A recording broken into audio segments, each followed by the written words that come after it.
Good morning, guys. Sorry, my mic was muted. The core meeting is going a little over, so we'll maybe wait for a minute or two here just to see if anyone can trickle in. I think we'll get Josh at least. I'm not sure if Greg will be able to make it today or not.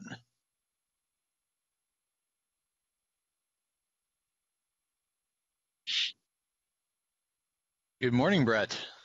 Hey, Nice to see your mug on the screen. yeah, you too. I haven't, well, I hope Jason realizes I canceled our one-on-one to come here. I sent him IRC and emails, and I'll catch up with him after this. He can always come once as well. Well, I'd like to see Jason too.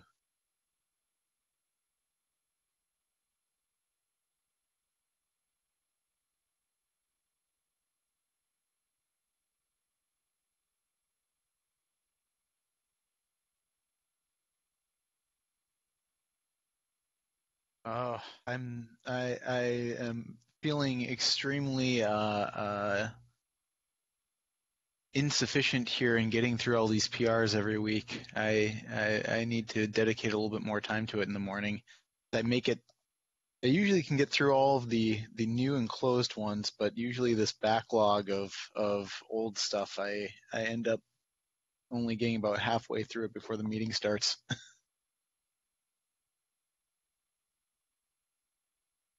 Brett, have you seen the bot that we've implemented to start flagging stale PRs? Oh, I followed some of the discussion, but I hadn't actually seen it in action. I'm extremely happy that we're doing that.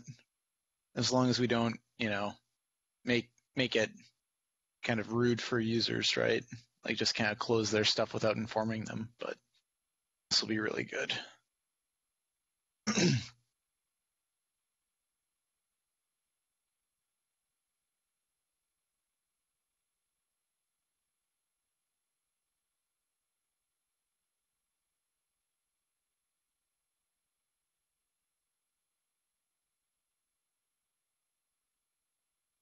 All right, I just pinged Josh on IRC to see if he can make it or not.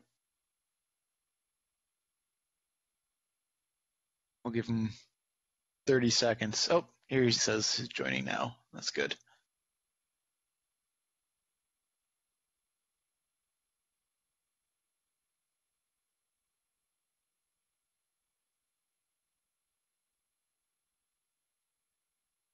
Radic, get ready because I'm going to pick on you in a little bit since you have a flurry of new PRs that you've submitted in the past week. So rather than me talking about Ready? them, I'm going to have you talk about them. All right. Josh is here, so let's go. Radic, all right. Tell us about all of these new PRs that you've been submitting. Well, some of them aren't so new. Basically, there is a meta PR for the buffer list rework. I treat it as this one I sent today. I treat it rather meta PR as an index for smaller PRs, and the idea is to make performance testing in this PR, but conduct reviews in dedicated ones, in smaller ones, smaller pieces of the huge rework. Well, it's above 100 and 500 lines, so 1,500 lines. So I guess it will be much easier to review in smaller chunks. I plan to divide this meta PR into a series of smaller ones and link them in one and link them all in this one in this meta one. Two other PRs are for hot paths of current OSD. We are making some experiments driven mostly by the C-star. Main goal is to just figure out the data dependencies we have on hot paths. However, there are also some side quests, some side effects like the PRs. Basically small refactors.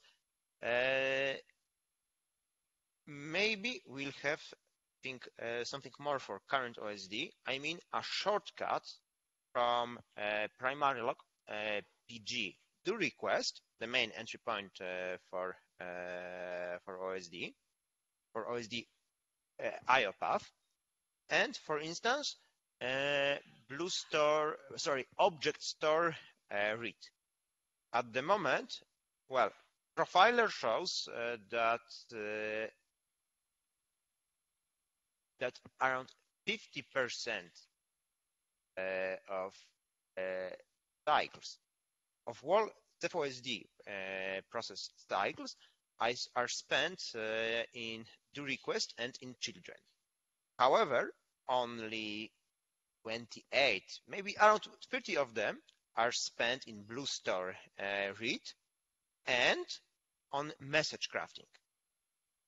So it seems we have really huge burn just driven by the very complex logic we have on our hot path.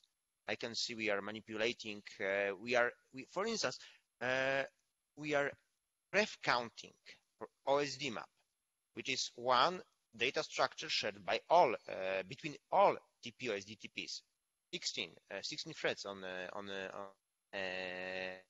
DME by default, and for each operation we are bumping ref counter many times.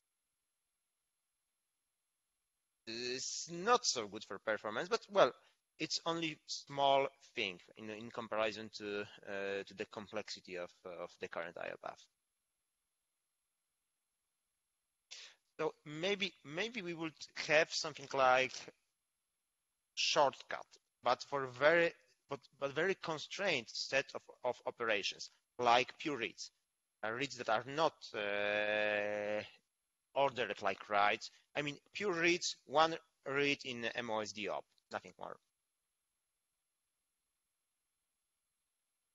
Yeah, I think that's a great plan. I think that would cut out a ton of the complexity in the read path for the very common case. Yeah, but the main goal is to learn about that complexity, learn the details, learn about dependencies, just to make use of it during work on the C-Star based OSD.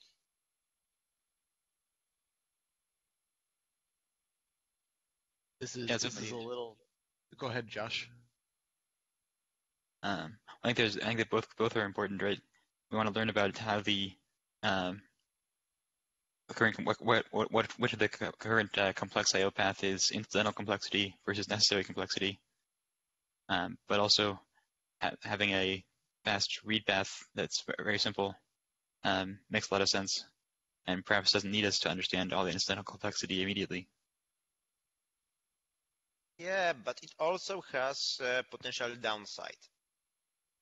Downside is having multiple paths. At the moment, there is only one. Extremely complex, but one. And if we got 2 or 3 or more, then making change in one point would need to be reflected in all of them. Potentially, of course. Sure, but still, sure. maybe worth the effort. It's always a balance between implementation complexity and performance, right? At some point, right now we seem to have a pretty large complexity and bad performance. So if we can change one of those at least, that would be good. I would vote that we start out by reducing complexity, see where we're at, and then focus on performance after that, frankly. And I say this as a performance guy. Yep, but in order to cut something, in order to squeeze something, we need to be aware about that. I know. It's really. Go ahead. Please go. Maybe for reads, we won't need to instantiate, for instance, the object store transaction. We are doing that right now. Maybe it's not necessary, but the path is so complex that I'm not entirely sure. I don't see any other way just to make experiment. Yeah. Yeah, I think some of this we'll have to find out experimentally what is necessary and what is not, because the read path and write path are so intertwined right now. It's hard to tell which parts are actually needed in some cases. By the way, what was the rationale to order some reads just like writes? I think it was for I some saw very specific cases, maybe for the MDS.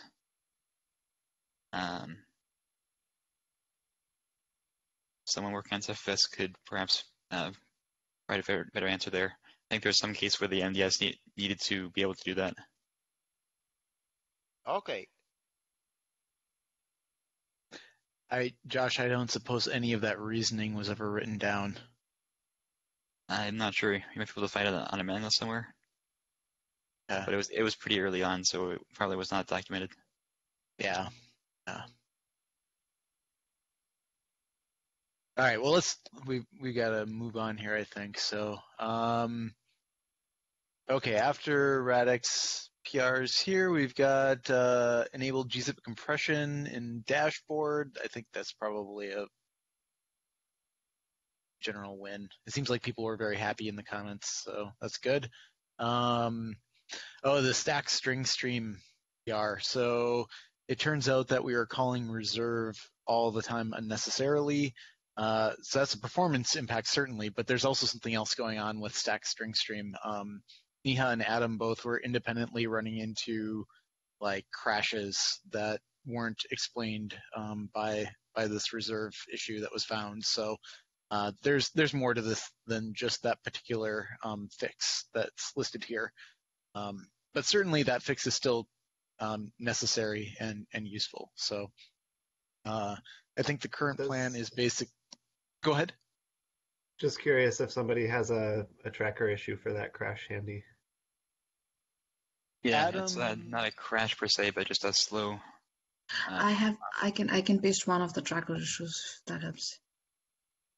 Oh, good, Neha, you're here. Okay. Yep.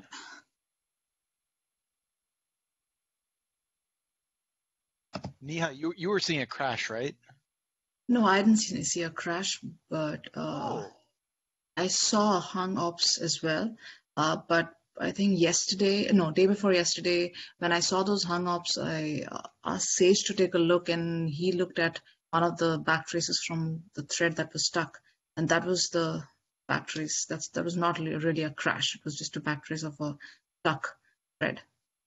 Okay, I'm sorry, I misunderstood you earlier. So yeah. No, sorry, maybe I just. The idea is that everybody's kind of seeing hung ops in different tests that they're doing individually. And at least for my tests, I saw that it did not exist around a month or 1.5 months ago. So it's definitely something that was added later. Now we are thinking that it could be this PR, and so maybe just trying to revert that and trying those tests might work. But there's also a possibility it could be something entirely different. So I'm not making any conclusions yet. Cool. Checking this because in my environment I'm able to replicate the hanging behavior in like 3 to 5 minutes. Yeah, So that's awesome. I will just find the binary where the problem occurs. Sure, perfect. Thank you. Good deal. All right. Next PR, next new one, delay calculating PG stats till flushing. I have no idea how much that would help, but it certainly could help.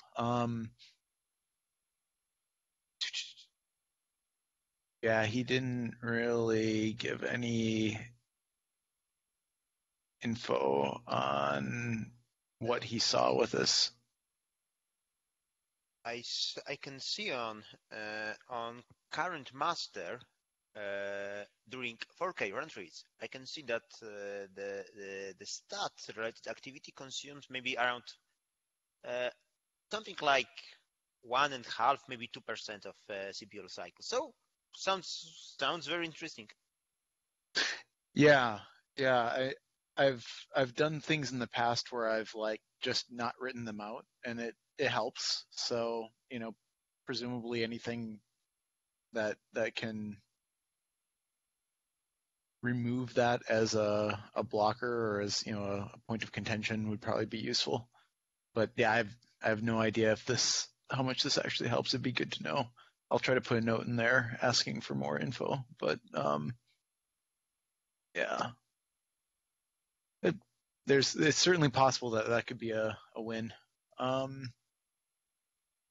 right, Definitely it's on hot path. Yeah.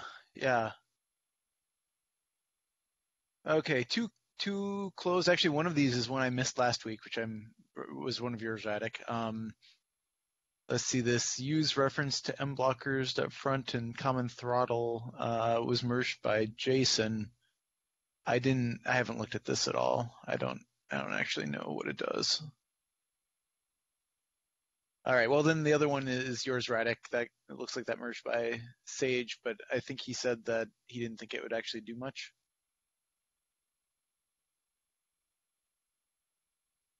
Yeah, it might be registrar cleanup. Yeah. All right. A couple of updated ones. Again, one of yours, Radek. You've got a ton of PRs. Good job. Your one for killing backward iteration in buffer list. It looks like you and Josh and other people are discussing this. What it's going to take? I believe it's ready. It got neat QA back, so I believe it's just a matter of spawning a test run. Cool. We agreed with Kifu that we will just bump up the SO version for the API and ABI changes. Perfect. Sounds good. All right, we've got a couple of librd things here. This reduced token bucket fill cycle and bursting IO configuration one. They're discussing this. I haven't been following it that much either. And then this kind of long-standing shared persistent read-only RBD cache. Again, more discussion and review and people working on that one. The other one here is OMAP testing. Doug has a very old PR for a simple tool or two simple tools that write out OMAP and then delete and look at performance of deletion. That's a really good start, I think. But I would like to do more, I guess. It would be nice to look at what happens when you're doing other operations in the presence of deletes. Specifically, I think we really want to look at what happens to iterator seeks inside kind of RocksDB when you have the presence of tombstones, which I think is kind of what this really is getting at. So maybe this is good enough. I should probably just run it and try it. But we can talk about this more. Yeah, I think you should adopt it and just decide how we can add different workloads mixes to it. Yeah. So Matt, I was starting out by trying to just look at this is a whole discussion topic, but basically, maybe just adding to Rados Bench, but Rados Bench is ugly. I mean, it's okay, but anyway, let's talk about more later. Other PRs, there's a couple of other new ones. I did not get through all the list of old PRs, guys. Just like last week, I'm sorry. I need to devote more time in the morning to this. But there's a bunch of outstanding stuff that we haven't touched. Hopefully, once we get the stale bot to like close out stuff that's 6 months old, most of this will just kind of go away. But for now, Rag's got a couple of ones that are just slightly outdated. There's some other random stuff in here. There's my big cache binning thing that was kind of the final piece that was segfaulting during testing, and I still haven't gotten back to it. So I apologize for that. It's on my to-do list. There's just a couple of other things that just have kind of fallen by the wayside. Yeah, I don't think a whole lot of this is interesting, at least not right now. Radek, were there any ones on this no movement list that you wanted to talk about this week, or is it all kind of just in the background? There are perf counters PR they got review from Adam Emerson, but I need to rebase them. We'll do that before the end of this week. However, there is also one awaiting review. It's slapped allocators. Yes. It might be pretty useful if you want to go with the hyper combined buffers for buffer release further. At the moment, we are only one slot embedded into the hyper combined buffer. But as we do a lot of sharing, it might be useful to have a couple of them. In such scenario, slapped allocators might be useful. Yeah. Your discovery about how much overhead there is in the mempools concerns me. It'll be good to separate those out. Yep, it's in the slapped allocators. It is. They can work with mempool or without it. Basically, the mempool allocator became a static, a compile time decorator over any std allocator compliant thing. Yep.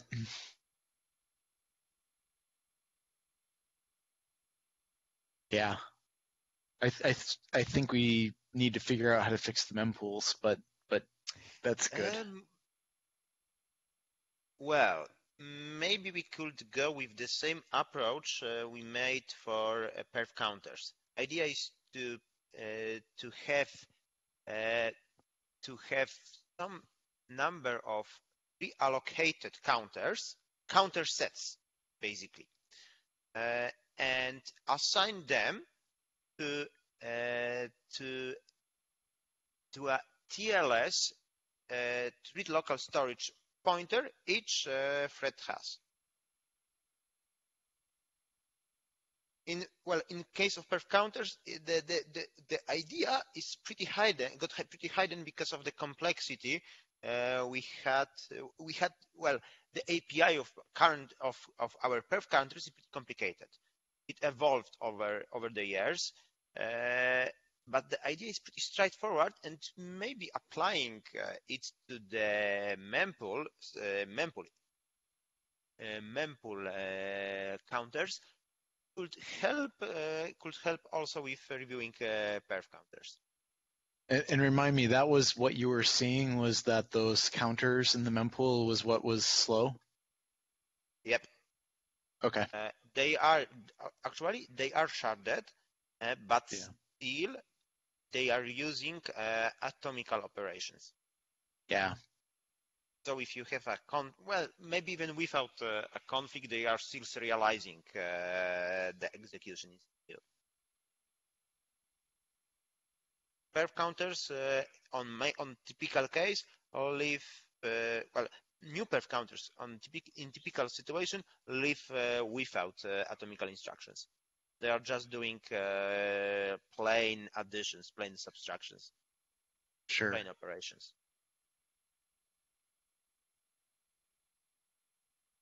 All right. Well, I think that's basically it for we've spent a half an hour discussing PR, so I think we're good on that front. Brett, why don't you start us off talking about NUMA? You wanted to talk about that today, so let's. What were you seeing in the previous recording that made you very interested? Well, I guess it was probably 2 weeks ago. Yeah, I don't know that I had that much new. I guess my only thought was, and I think echoing what different people were saying, was if we can find something that we can it has to be automatic. The system has to be able to configure itself, which to me seems pretty maybe challenging. And also just that, let's not forget that code improvements that we make and architectural improvements we make pay off everywhere. So like NUMA is a thing. I think we have to explore it, but that's all. That was really my only thought.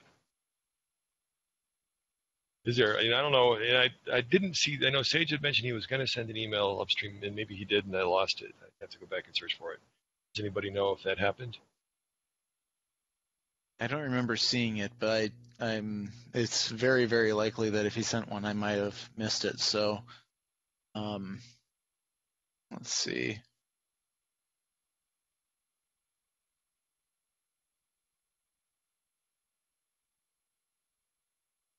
Yeah, I'm not seeing anything.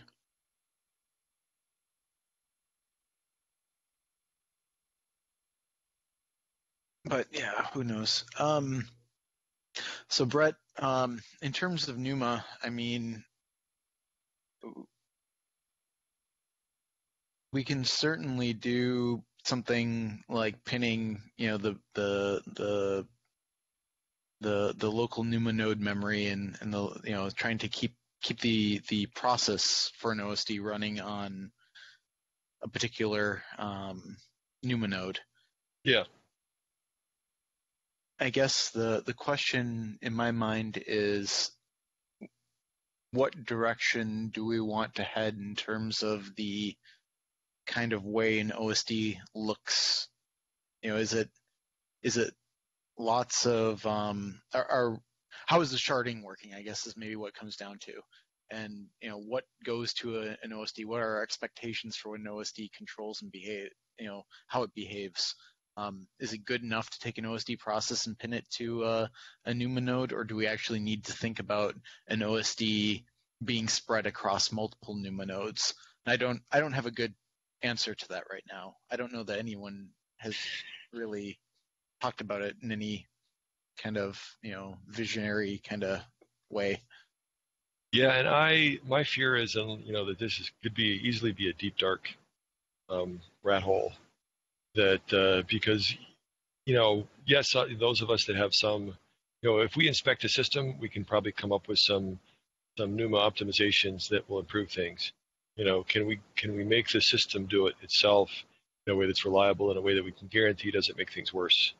And I don't even have a way to answer that question. I was just, how do you build something that where the system itself can enforce that it's not doing something silly with that type of with NUMA. Yeah. From a really high level perspective, right? We're kind of in this awful place that where we don't have any control over how the hardware has been built or how it's been laid out, and you could end up with a horrible topology of stuff having to communicate over many different things communicating all over the interconnect between sockets, right? You could have a very, very suboptimal layout, and we have no control over it, right? Right. And is it our job to even try to work around that, or no? But we just kind of we do have control over our code path, like branching and length and all those things. There are things that we do have control over that, that if we focus on those things, and it's like I don't know. I know that there are people who really like us to look at that, and I think we do need to look at it. But I like, how do we look at it in a way that doesn't suck us in? If we were a NetApp, or we were an entity that had a particular hardware architecture, hardware platform we were trying to sell, wouldn't we start with that archetype and sort of say, well, what's needed to describe it? And that's the easy case, right? If we had our own hardware, we just say, well, don't do stupid stuff in terms of the hardware topology, right? Make it optimized. But isn't it? I'm trying to just hypothetically, isn't it the only case that matters? We don't have a fixed case, a fixed type. The thing that this is an upstream call, so that there's some small set of really interesting build outs. We just want to support those. Right, and my belief is also that we probably like, the examples that are out there in the wild that people point to are examples where somebody literally hand tuned something, at least that I'm aware of, and maybe somebody can find something else. And also the examples that I've worked on were explicitly that where we had complete control over hardware, software, everything, and yes, then we were able to But realize a 20% yeah. improvement. Well, I guess what I'm getting at is for the case, isn't this problem generally isn't that generally how you solve it? So for cases where we have no control, we don't care. But for cases where someone wants to build a system that is known, what we want to give them is the tools to Yeah, and I think it's tools. construct that mapping. But I think it's also probably tools. I don't know that we can actually even invest in, right? I mean, it's like ideally you'd like to have Ceph be able to figure out how to do it itself and do it right. I don't know that that's even possible. So I mean, there's some simple heuristics we could use to try a given tuning, and if it's worse, don't use it. Well, there are, but why can't that always be done by someone assembling a node? I mean, in some future world, I guess. But I mean, that's where I'm going, Matt. Yeah, it's like the work that we do on this. Probably we want to be careful so that it's work designed to enable that. What you're describing, Matt, that's what I was trying to express. That makes sense. Well, yeah, that's my intuition too. So that makes sense. Yeah. Is there a counterexample? And what does it look like? Is it like cube? But if it is, why shouldn't the directives that configure that are generating nodes in there follow some simple template that can be fed to us?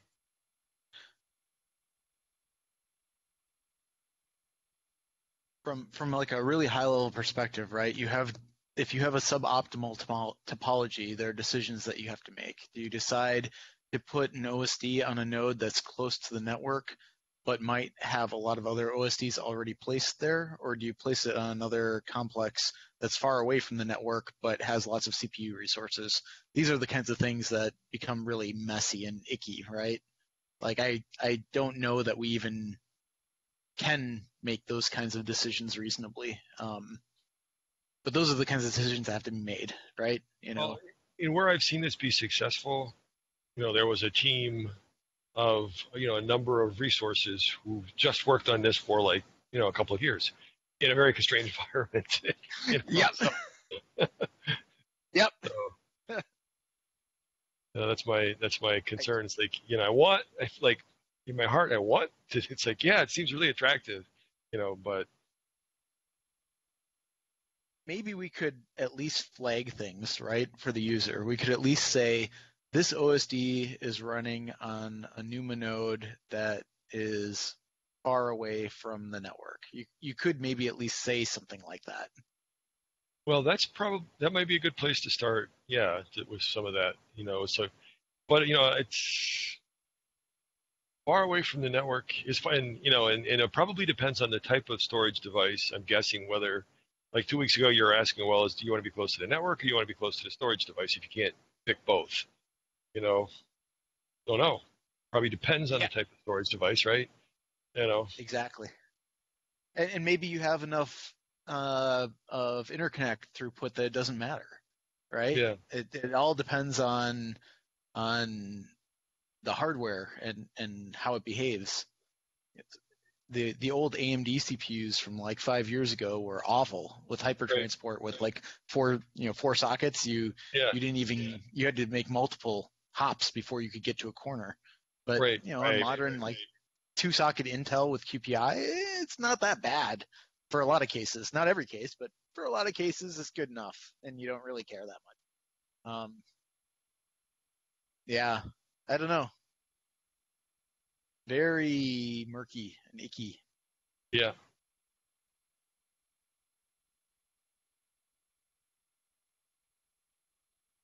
All right. Any other things for NUMA? Do we want to talk about? Or are we done? That was really my high level. That was it.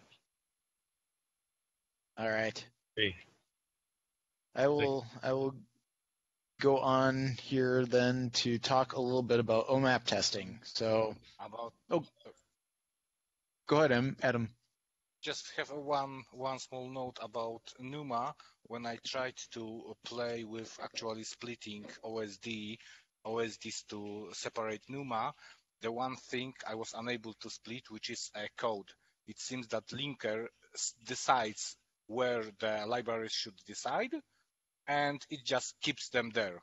So that sharing always existed. I was unable to get rid of that problem. So that's it's just a note. So you're thinking from an instruction cache standpoint, you just get what you get. Have that in instruction in any level of cache, then you already have it, but it resides in memory in either NUMA, and GNU linker is unable to just like split them to fork them to different NUMAs. I mean, I understand why not, but that's the way it is.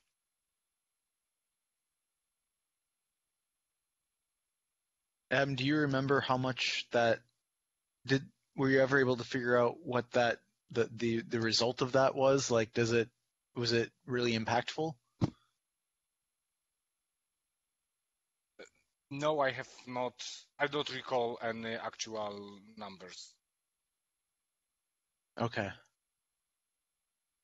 But I can replay that in future. That's possible.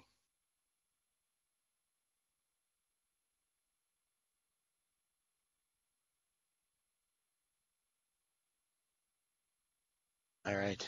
Anything else with NUMA?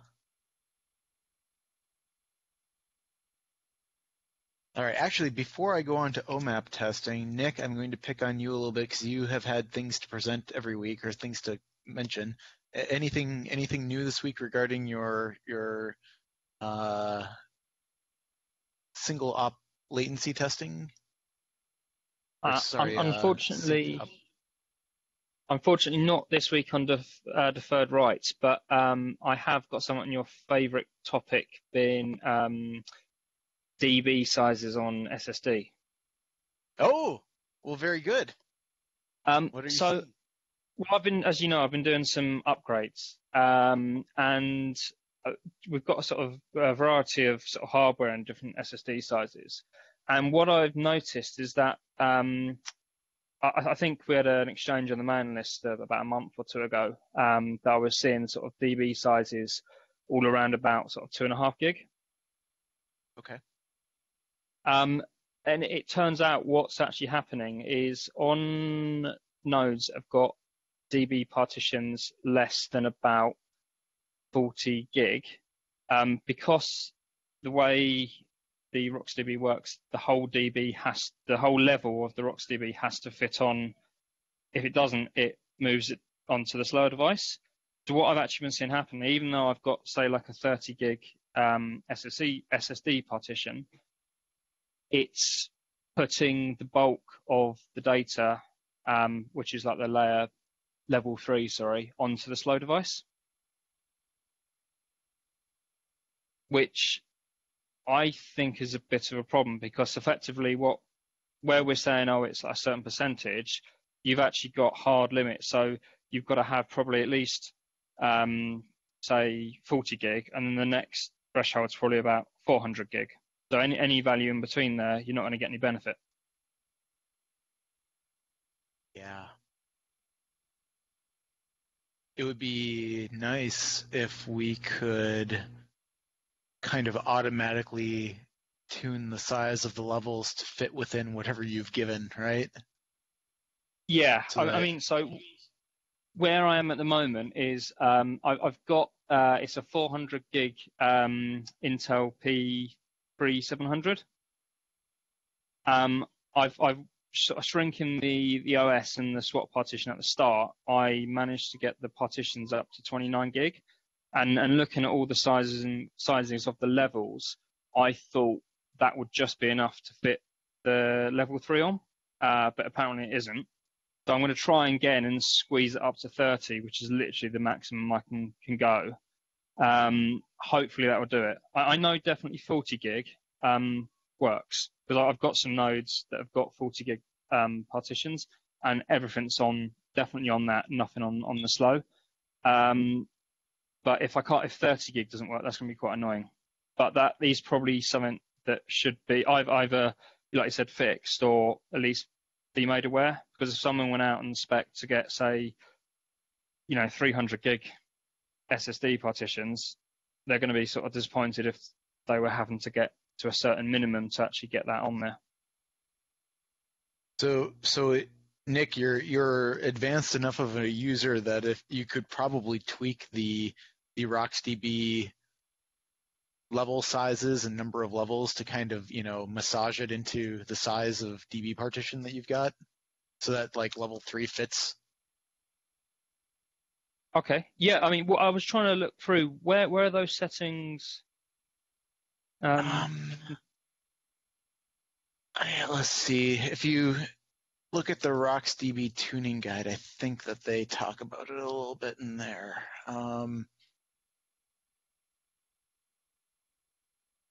But this is not a general solution for people, right? I mean, you can kind of hurt yourself by screwing around with this too much. Yeah, I mean, it would seem to me that it would make, either like say automatic or have a bit more granularity between 2.5 gig and 25 gig, because I'm guessing for RBD workloads, that's where you're probably going to be mainly sitting. I mean, so one of the nodes has got 10 terabyte disks, about just over 70% full, and I'm only seeing in total about 9 or 10 gig of DB usage. So it's really in that sweet spot between the 2.5 and the 25 that I'm sort of hitting this issue. So certainly if you could go, 2.5 to maybe 5 and then 10 and then 20 would in different levels would give a lot more flexibility.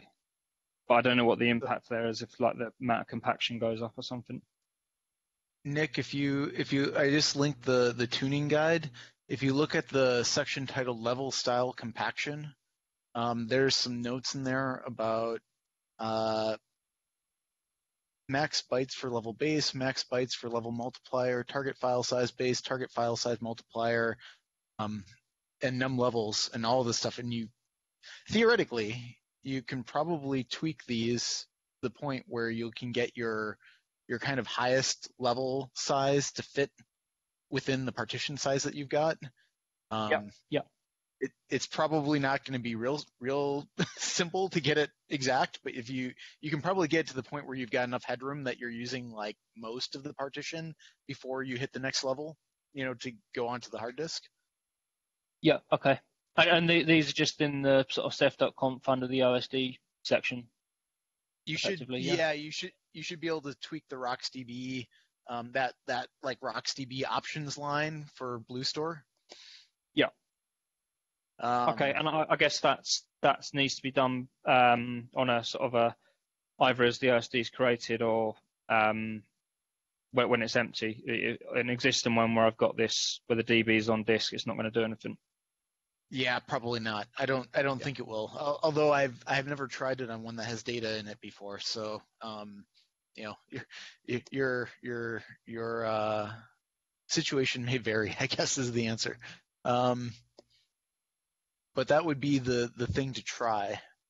And if it works, like if you can really reliably make that work, then maybe we can figure out how to like sort of automate it based on the DB size to try to keep like whatever the highest level is that that could fit within the DB to keep it within like a certain size range, so that level 0, 1, 2 up to n mostly or entirely fits, and then anything beyond that gets moved off. But that's all kind of experimental, right? I don't know how well it would really work in practice to do something like that, but that would be the place to start. Yeah, I mean, is there any impact to having a higher number of levels apart from sort of the overhead of storage? Yeah. Do you see there how it talks about like the size amplification and the write amplification? Yeah. Okay. So as you change the number of levels and you change the sizes per level, it like makes all those curves look different. That's one of the reasons why we haven't really touched it much, is because it's really hard to guess what is ideal for the user depending on kind of the hardware they have and the sizes of things. It could be that you could actually end up with a much better curve. But it's really complicated because level 0s and level 1, there's an advantage to keeping those sized roughly the same. And also, those are the things that you can only do single-threaded compaction in. So the other levels kind of wait on those to finish compaction before you can do other compaction, even if you have a high number of compaction threads. So it's all very interrelated and kind of tricky. Okay.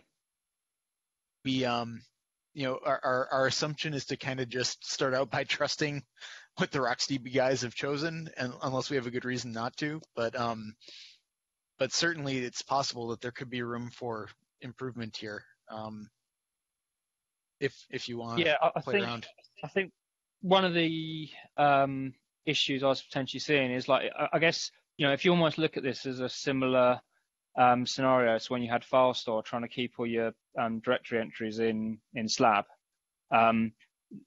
The difference of this, I guess, is that if you had data that was written a long time ago and compacted right down to lower levels, if it was getting read relatively frequently, that's not going to put it in the top layers anymore until it's written again.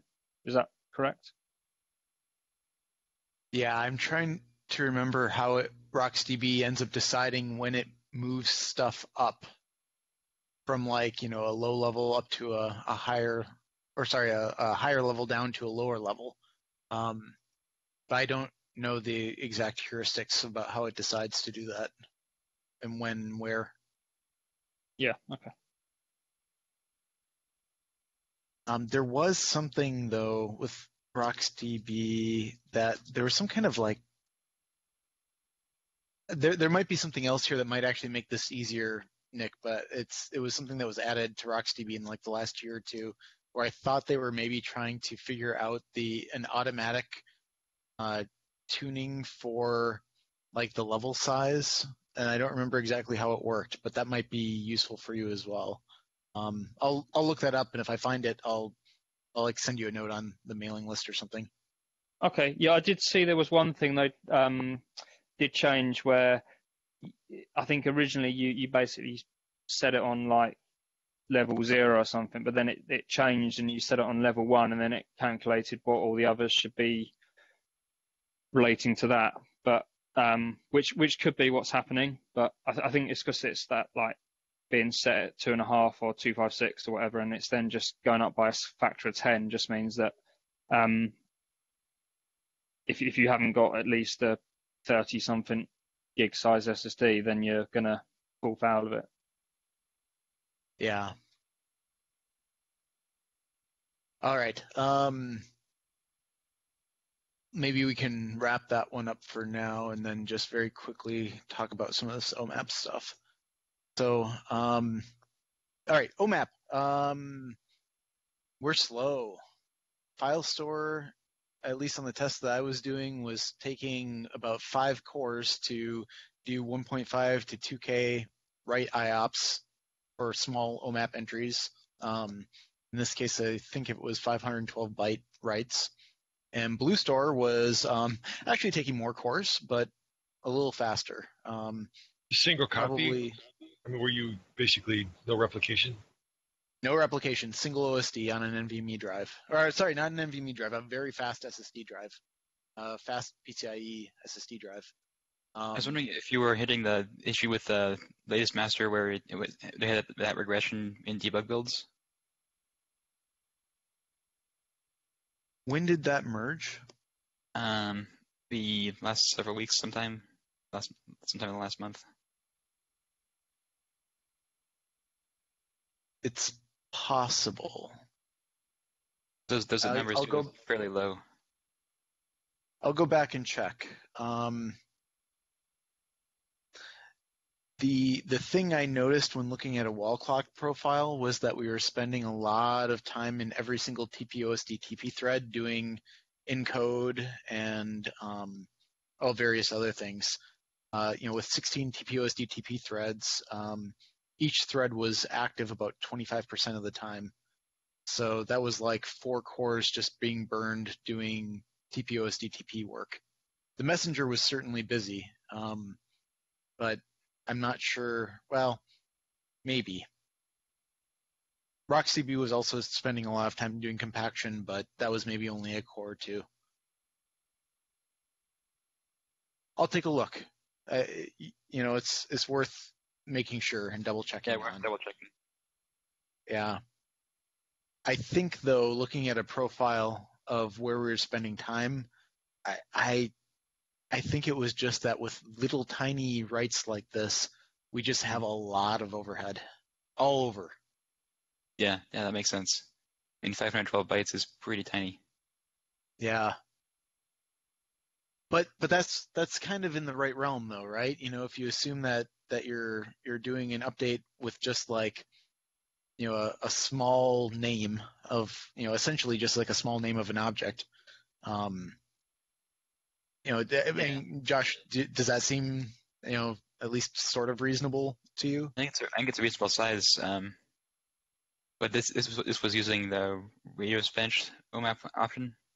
Yeah, that was creating new objects every time, so it is a bit of a pessimistic estimate in that sense, because you had all the overhead of object creation, which is going to be pretty high for those tiny rates. Yeah. Well, I mean, another way to look at it is it's a benchmark. Rather than worrying about the absolute numbers, what gives us a benchmark against which to test changes that we make. Mm-hmm.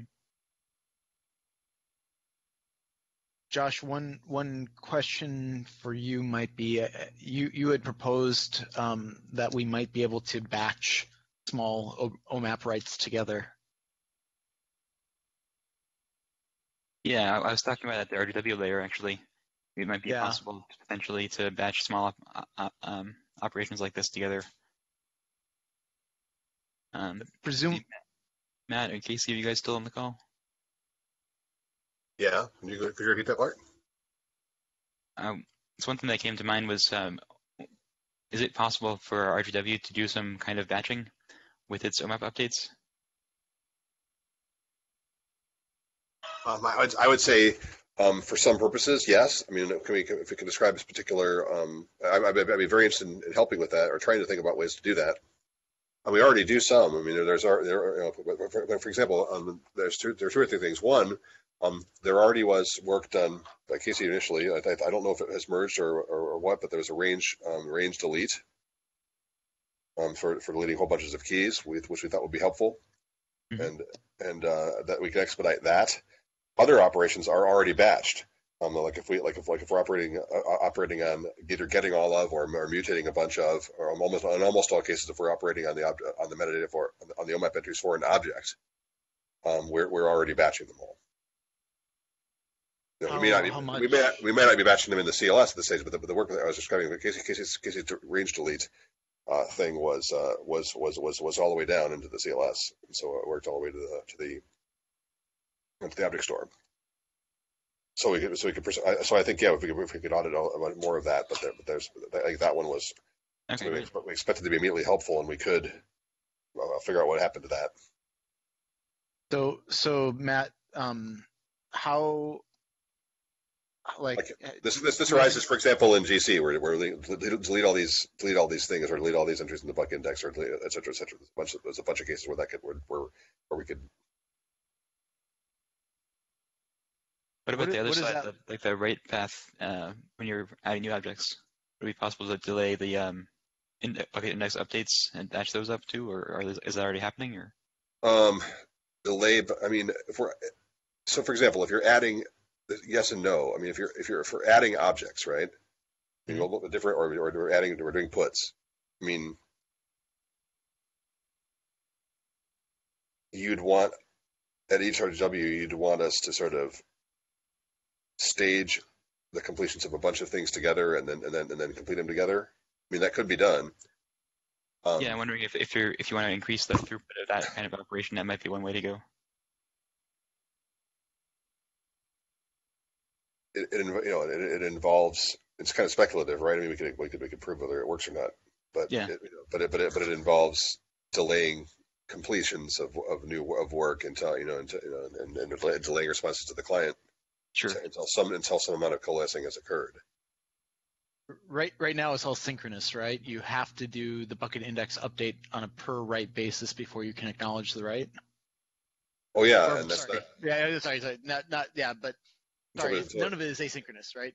Like parts of the there is asynchrony. That's kind of why the bucket index is the point of synchrony.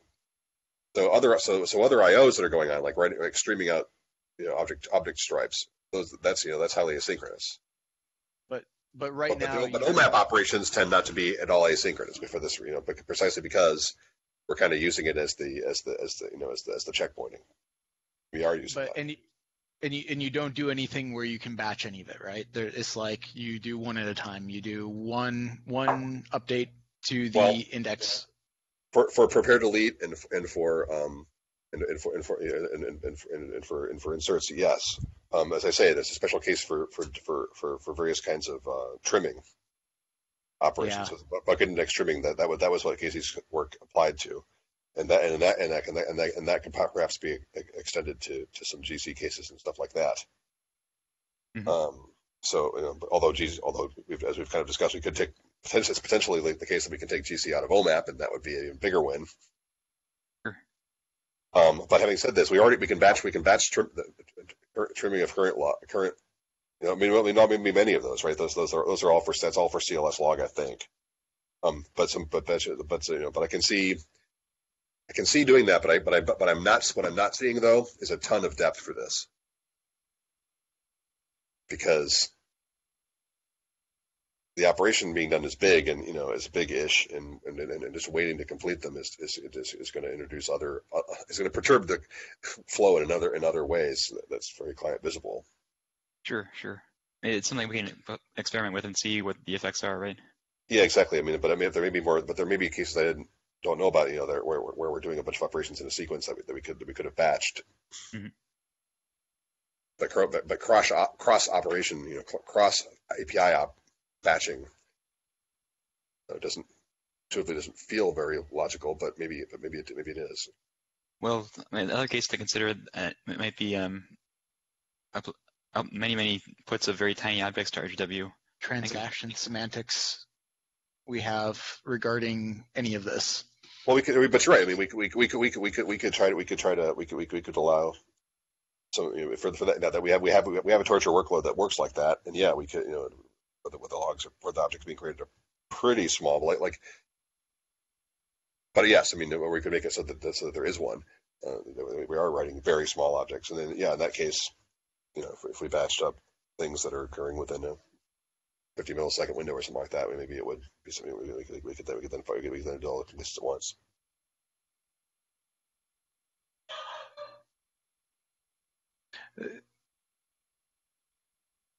So sorry.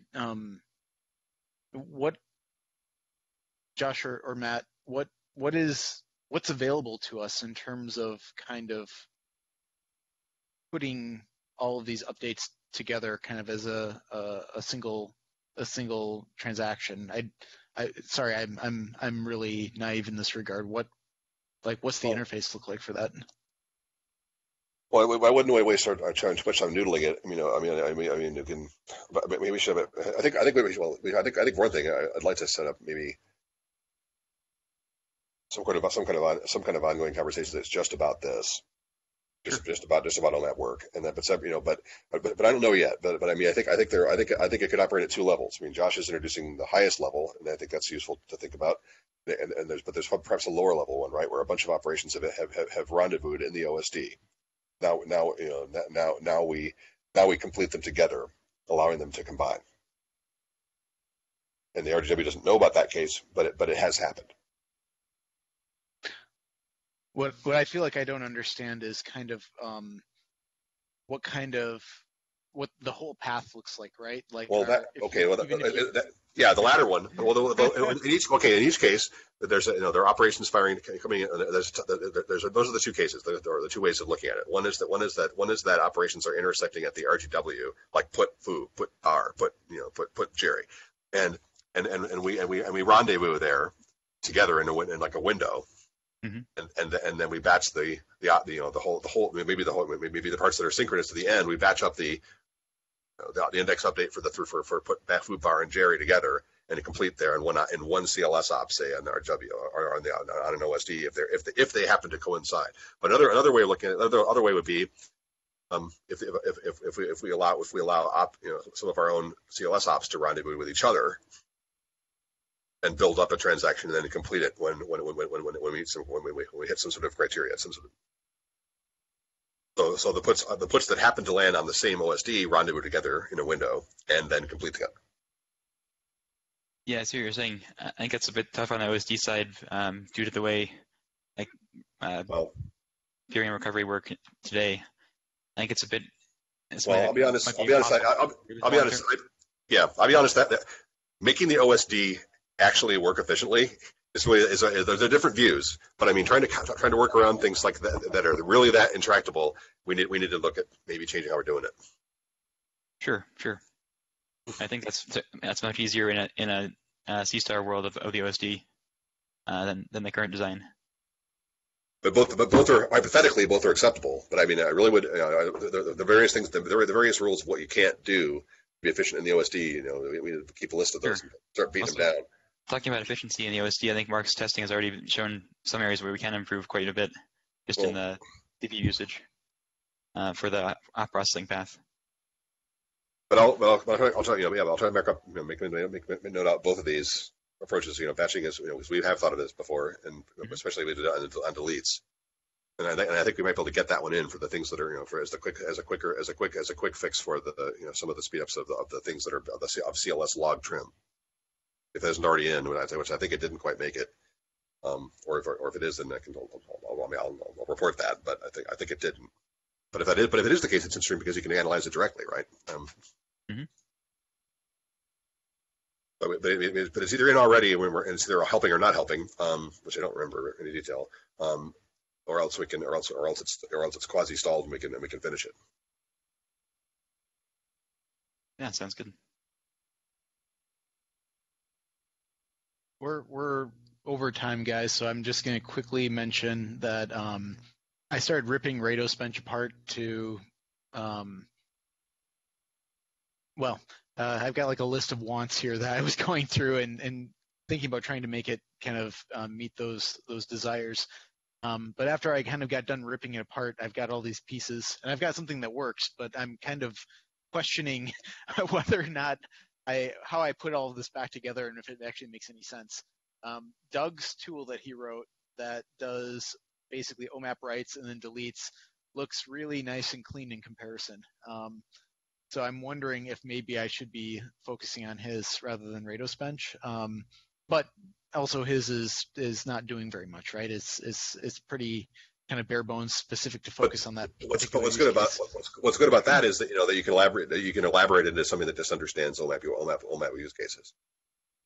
I mean, I commented on this PR. I think my intuition agrees with yours here. I think we should be building up something that knows about OMAP workloads and not try to mix it together with things designed to be writing buffer segments stuff.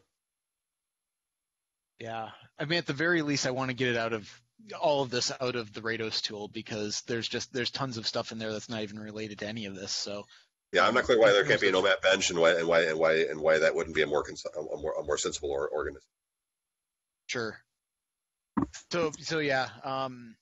In any event, there's work going on in this arena, and personally, I'm going back and forth on, I guess, the advantages and disadvantages of all of it. But Niha made the very valid point that maybe it's not worth spending a lot of time on this, on worrying about any of this, and just try to get some quick results, and then go back to how we're going to fix all this. So hopefully I will have at least something soon to test, even if it's just Doug's existing tool. Actually, Matt mentioning OMAP bench reminds me that there is actually an old OMAP bench in the tree. Not exactly sure how advanced it is. Yeah, it was written by an intern a couple years back. But I mean, you can claim that. I would claim that and concentrate on getting on OMAP like workloads and Yeah. You look What- at test/omapbench.h&cc. Okay. Well, this is yet another tool that somebody has written that probably hasn't been updated in a couple of years, right? Yeah. Be It's cruel. still in the build tree though, so it should still build at least. Yeah, fair enough. Yeah. But if it claims the name and it's dumb, just gut it and put in something that's not dumb. Yeah. Well, okay. So frankly, I don't even necessarily care about the bench portion of it so much as see if we can make RocksDB start behaving in really bad ways by having a bunch of tombstones in the database that aren't cleaned up. I think that's really right now what I want, regardless of anything else, is to like. I mean, there is another whole other view, right? Of which I don't know if that's what if I'm not mistaken, what Doug did also uses OMAP, right? It's going all the way to the top, and there is of course in the fullness of the problem, there is what is optimal for RocksDB or another KV store independent of all the other sequencing, throbbing, ordering, and other stuff that goes on, and you could factor that out and just focus on the key value interface, or Yeah, that might be a useful exercise. Josh, one thing that you mentioned earlier was that in the Rados Bench OMAP test, we're creating objects, and it would probably be a good idea to know what the behavior is because of that versus just like pure OMAP on existing objects, right? I'm not sure it's that important actually. I think I'd rather have Rados Bench not create new objects for everything, or have whatever benchmark you use not do that, because that's not how anything that uses OMAP actually works. That is, the benchmark that's creating objects for every OMAP is measuring something that no one actually does. So it's not a very realistic benchmark. In RGW, if you just for the moment ignoring bucket index updates, is there not really a whole lot of OMAP per object or potentially OMAP per object from users? No, the primary source of OMAP data in general is the bucket index. That's a fixed number of shards for a given time period. Yeah. So really, ultimately, all of the extra work that gets done, both in terms of the OSD and in terms of what gets done in RocksDB, might not really affect this as much as these numbers make it look like they do. Well, Right. But actually, just something occurs to me in the previous topic or subtopic. Certainly bucket resharding we could analyze as a source of batching. Yeah, that's new, but I don't know what that code looks like. But that's something I'll ask Eric to look at. good point. On the play devil's advocate a little bit, Josh, though, it's not exactly the same, but you'd expect that in a world with BlueStore, you probably aren't creating OSDs just for bucket index updates, right? You probably have OSDs you're probably trying to spread it across as many OSDs as possible that have their DBs on Flash, and they have a mix of object creation and objects that have bucket index updates on or have OMAP updates on them, right? I'm not sure that that's true. That's not true, actually. We see lots of folks segregating into pure HDD for their data storage and pure SSD for the bucket index is a totally discrete set of OSDs. Yes, but that's what we do right now for file store. But for BlueStore, presumably you want to spread out you want as many OSDs as possible participating in OMAP on Flash, right? I don't think people are going to change their hardware decisions like that overnight, though. True. I mean, even for file store, it would be more optimal to spread the load of the OMAP across the whole cluster with more SSDs, but that's often not the way people end up deploying things. That would only be the case if you could put OMAP on SSD for every OSD, though, right? Which you can't with file store, unless it's all SSD anyway. Well, no, but you could run more OSDs for using that extra SSD space you had. That is, like if you had the same kind of hardware, you could spread out the indexes more, regardless of which backend you're using. Oh, I see what you're saying. So you would basically just, for every single normal OSD, you'd create another one that just served off the SSD for bucket indexes or something. I presume people are going to really want to do that, and it's pretty useful for being able to guarantee this problem is solved in a deployment.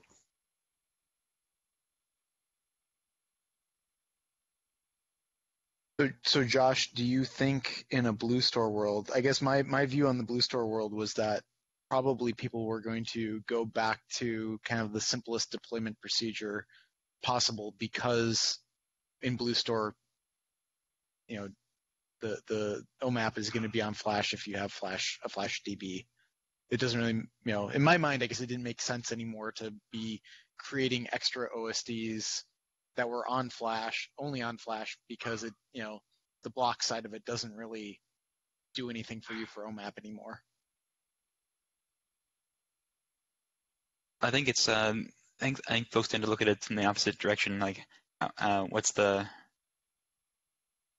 minimum amount of Flash that I need to support this kind of workload? And you don't necessarily need to put it in every single node.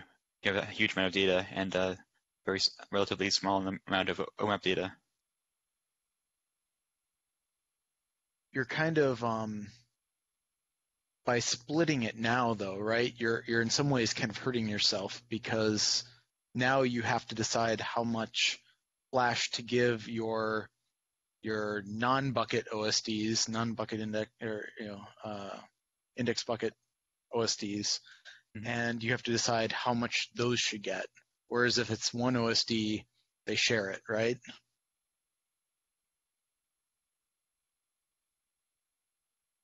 Sure. I just don't think that this is something that I think we can't ignore this case where they're separate. I think that's a pretty common case, and I don't think that's going to change that fast in the future. Yeah, it might not change, but it actually may be worse, I think, than. Oh yeah, I'm not saying it's optimal at all. I'm just the way the economics, this is the tower purchasing process tends to work. It tends to be where people end up. But kind of getting back to my original point, right? I think we can't assume in the future that object creation and OMAP are going to be happening distinct on two separate OSDs and not having the presence of both at once.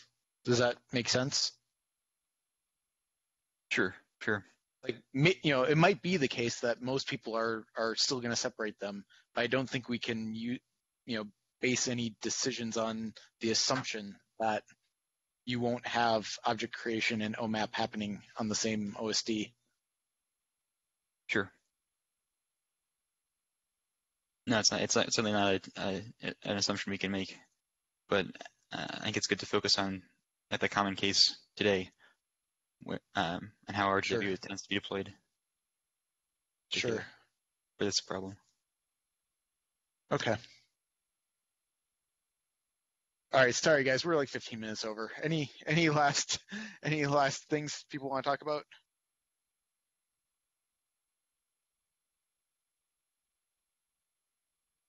All right. Well, thanks everyone. Thanks for bearing with us. I'm sure we'll have more stuff to talk about soon. So have a good week, guys. Thanks, Mark. Thanks everyone. Yeah. See ya. See you. Mark, so I'm not Yes. seeing you in IRC. Are you not in IRC right now, or? I should be NHM. Oh, I see. I'm You're not in Red Hat Ceph, but only on Ceph though. Oh, sorry. Yeah, no, I get disconnected from the VPN periodically, Got and it, then it doesn't reconnect. I haven't bothered to try lately. Sorry. So if you got a few minutes to chat, either now or a little later. Yeah, absolutely. Do you want? Because Casey, you can do it here. I mean, it's fine for this to be. First, everyone else wants to be here. Yeah, Casey shared an email now. That's what your kind of conversation was. And I wanted to give you.